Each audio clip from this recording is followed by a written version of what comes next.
UK is going through some really tough times and they have a new Prime Minister once again. In this video, we'll go through why they have a new Prime Minister in the space of 2 months and what are the challenges in front of Mr. Rishi Sunak. So where did it all start? It started with a bunch of apples. Wait a minute! No, I'm just kidding. The apples are a means to understand inflation. For example, if a dozen apples cost 100 rupees in October 2021 and 110 rupees in October 2022, it means that the annual inflation is around 10%. Now, UK is actually having an inflation rate of 10.1%, which is record high for them. Now, why is the inflation going so high? And understanding that helps us understand the crux of the story. The first reason is Russia. The energy bills have been going up because of the war between Russia and Ukraine. And that war meant less of oil and gas is available for UK, putting further pressure on the prices. The second reason is of course related to the war, but has more to do with Ukraine. Partly because of the rich soils and a favorable climate, Ukraine's crop production is highly developed. Its output of grain and potatoes is amongst the highest in Europe. And because of the war, Ukrainian exports have come down, thereby reducing the supply of grains and pushing the food prices higher. These were the two outcomes of the Russia and Ukraine war, leading to record levels of inflation. So, how can UK handle this inflation and why is it higher for UK even compared to other European nations such as Switzerland? This gap is reflected because of the difference in technologies used to produce electricity. Switzerland has less than 1% of its electricity coming from oil and natural gas, when compared to UK, which has around 20% of their electricity supplied through natural gas and over 1/8 with coal.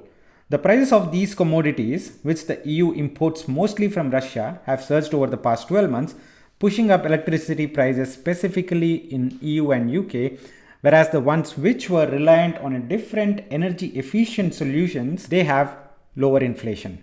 Now, UK and other European nations can also adopt these resources and energy efficient solutions, but this will take time.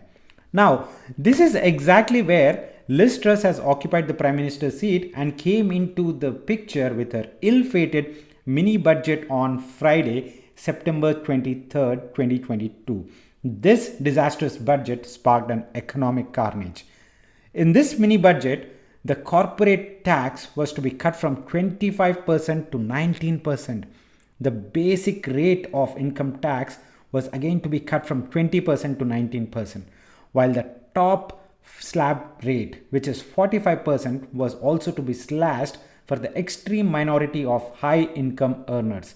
The UK's biggest tax cuts in 50 years, estimated at about £45 billion over 5 years.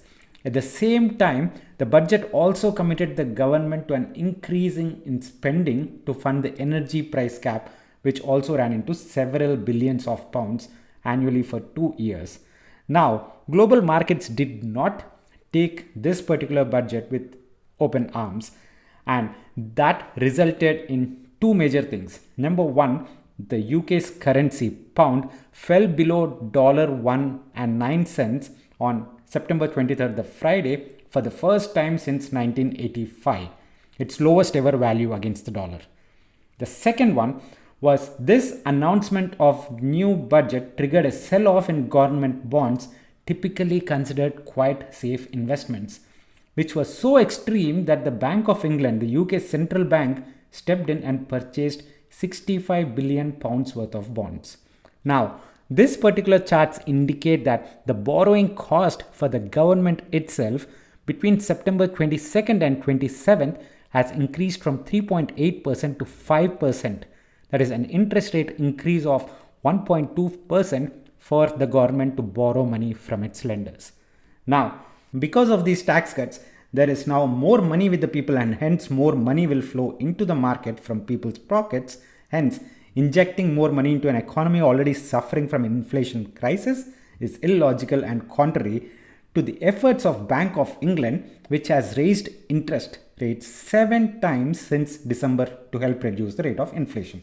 Now, other reason why the mini budget was so unnerving was that the significant public debt burden it was about to add. Without new taxes, the UK's Office for Budget Responsibility warned that the public debt would balloon to 320% of Britain's GDP in 50 years from now, up from 96% or 2.4 trillion pounds now.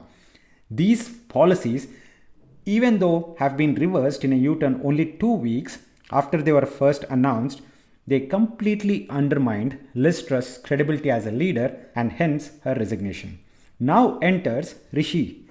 He is seen as a safe pair of hands, having won wide praise for his handling of the economy during the COVID-19 pandemic. And during the election campaigns itself, Sunak criticized Truss's plans to slash taxes and fund day-to-day spending through borrowing. In an ideal world, Rishi Sunak would now bring economic stability and with it also political stability. But long-term observers of British politics know that the two, economic and political stability, don't always go hand in hand. Sunak at least is on the right path when he backed the independence of the Bank of England and stressed the importance of government policy, working alongside the central bank to tame inflation. This could also mean being frugal with government spending to balance the book, windfall taxes on energy firms, and reversing Truss's idea to remove caps on bankers' bonuses. He is now about to balance policies that could enrage Conservative MPs against policies that could turn the public against him, and we hope he will succeed in doing so.